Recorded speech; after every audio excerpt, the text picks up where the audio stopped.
কারণ আমাকে মেসেজ দিয়ে কেউ বলবে না ভাই ভালো আছেন, তাহলে ও জানে যে ও ইচ্ছা মতো গাইল খাবে। ওর ও সালাম দেওয়ার পরে আমি প্রত্যেকটা সালামের উত্তর নেই, কিন্তু আমি ওটা টাইপ করি না, আমি ওয়ালাইকুম আসসালাম বলে ফেলি মুখে। হ্যাঁ, এটা অনেকেই বলে ভাই আপনি সালাম, আমি সালামের উত্তর নেই। আমি একজন মুসলিম, সালামের উত্তর নিলে আমার স্বভাবও হয়। ও আমার কথা হলো যে তুমি যেটা বলে ফেলবে সেটা বলে দাও, মানে যা তোমার যেটা কথা।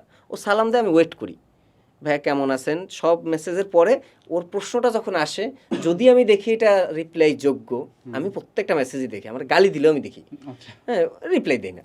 ও আমি দেখে যদি দেখি এটা রিপ্লাই যোগ্য, হ্যাঁ এটা আমারই রিপ্লাই দিতে হবে, তাহলে আমি দিই।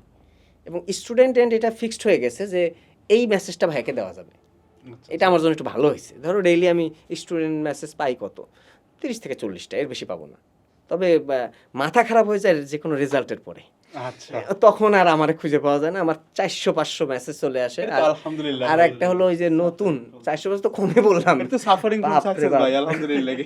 তখন আবার রাগ করে স্টুডেন্টরা, দেখতে দেরি হয়ে যায়, ভাইয়া মেসেজ দিলাম রেজাল্ট ভাইয়া আপনি দেখলেন না, তুমি হতাশ। কিন্তু বেটা তোর তো আরো আগে অনেক মেসেজ দিয়ে রাখছে। আর এক সময় হয় যখন নতুন একটা ব্যাচ নামে, ওই সময় অবশ্য মধুর মেসেজ, হ্যাঁ ভর্তি হবো, বিকাশ নাম্বার দেন।